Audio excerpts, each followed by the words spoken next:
Culture of solidarity is a state of mind in the first place. It is not to be produced or made, it's to be shared and felt.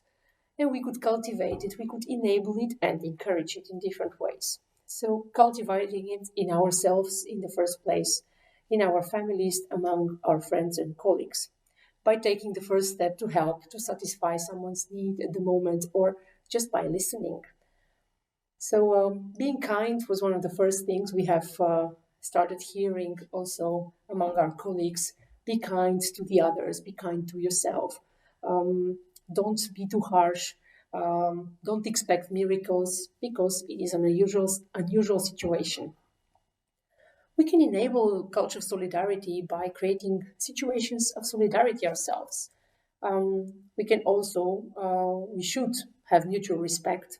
We can share and care, starting with respecting physical distance where needed. We can also encourage culture of solidarity by supporting more care and more kindness. We can also teach our children what it means and help them to be solidary with each other. So what we have learned during this lockdown, specifically at the European Culture Foundation, is that we are human beings in the first place and that we need to care about each other. And we had an extraordinary experience of being together apart.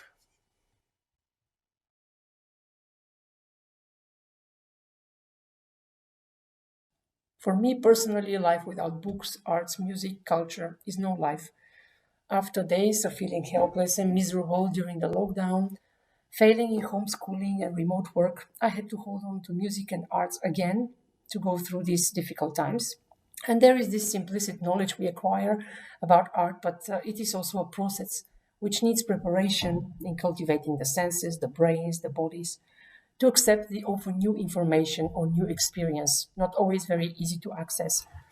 So we need more dedication and more experience in arts and culture to really benefit from the knowledge. And also we could do that through digital means, although the experiences are not always the same, but there are also new forms, I imagine, that would emerge in the situation where people cannot attend all the public events and when encounters with arts and culture can have different manifestations.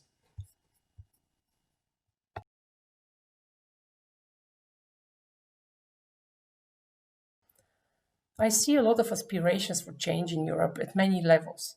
And one of the learnings from this lockdown is that arts and culture are no longer to be seen only as consumers of public subsidies, but as important contributors to public welfare and well-being. We yet have no good mechanisms in place to enable this change to happen, but we need new models for sure. And I think that public and private actors can join forces together and enable new models to emerge and possibly to become mainstream, new models of cultural production and consumption and distribution, but also new types of cultural participation. After the 2008 financial crisis, we have witnessed that culture and creative sectors were supposed and almost forced to adopt revenue-based business models.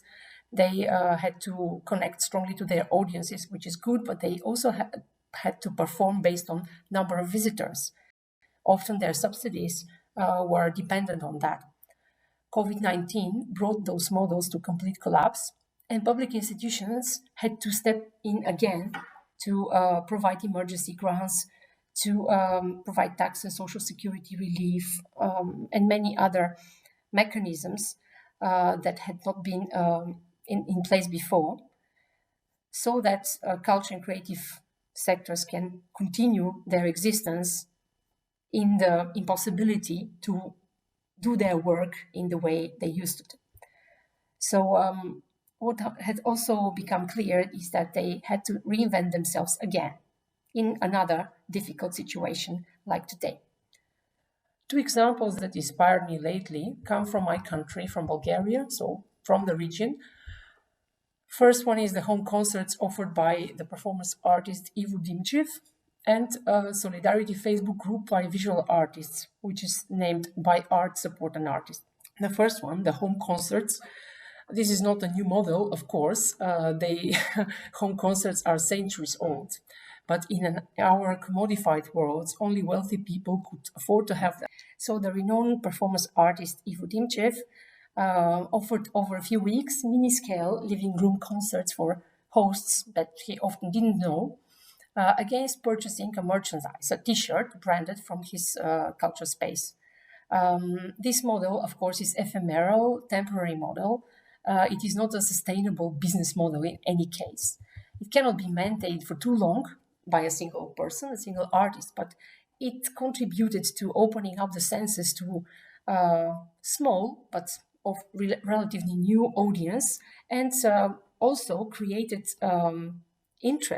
triggered interest by the national media. So Ivo Dimchev was invited by many national media, by TV stations, radio stations, as never before when he was only doing performance arts in dedicated art spaces. So this is one example that, arts and culture could always reinvent their own existence and still keep on doing what they're supposed to do to bring value to people's lives.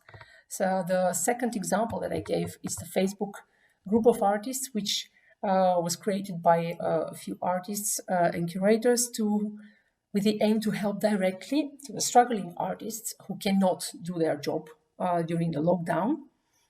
And there on this Facebook group, individual visual artists can present and sell their works without any brokering fee or intermediary fee for the platform. And it worked because hundreds of pieces of art by known and unknown professional and self-taught artists were sold over 2 months with via this medium. And also artists who may have not been eligible otherwise for the state aid, or who were never presented in prestigious galleries themselves, found their public, found new admirers, and also real buyers.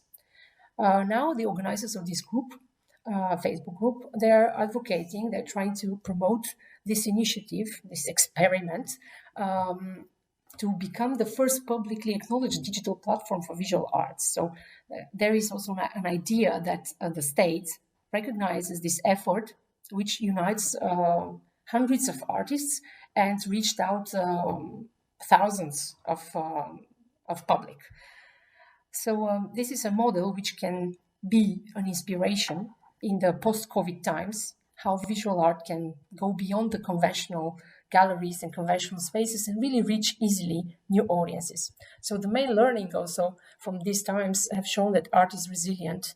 Art would never quit its public mission, same as healthcare and education. So culture workers are dedicated to a level of self-denial. They would never compromise the quality of their work. They will keep it up no matter whether they are well fed or they have slept or they didn't work during the whole night. So they would never betray their public. And this should be highly valued at any level. So public institutions, but also foundations, as well as businesses, could initiate now new partnership models which can provide structural support in the first place. This is what arts is most in need now. Arts and cultural spaces and places and workers need structural support, as well as financial and logistical support, which has been made available in some cities and countries, but is yet far from being mainstreamed.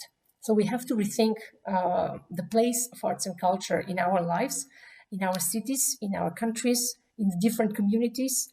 And it is not only the state's business. It's not only state and the municipality that is in charge. It's also opened up some individual responsibility also of us as citizens, that we also can do something.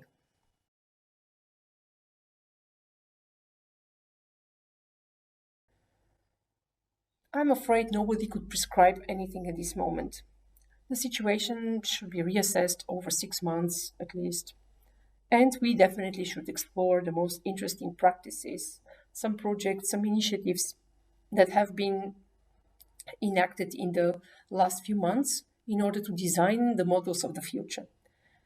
We also have to look into what the philanthropic sector has done, because in many countries it was the foundations that have mobilized additional funds who restructured completely their work and their programs to provide emergency responses or to provide more flexible grant schemes for arts and culture and for any other fields to operate in the lockdown. So these are basically among the foundations of new models, new hybrid models that we are looking for.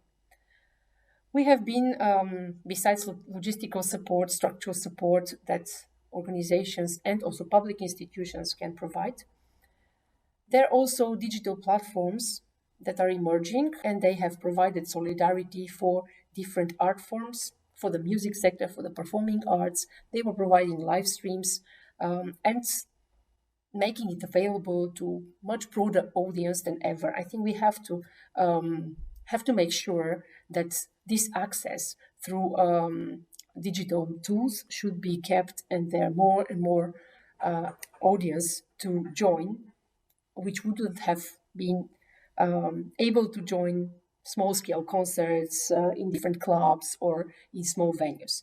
So this is an explored potential that needs more attention, and there are also solidarity ways to support them by paying a virtual ticket, by contributing with our ticket, donating it to someone else who doesn't have access or doesn't have the means.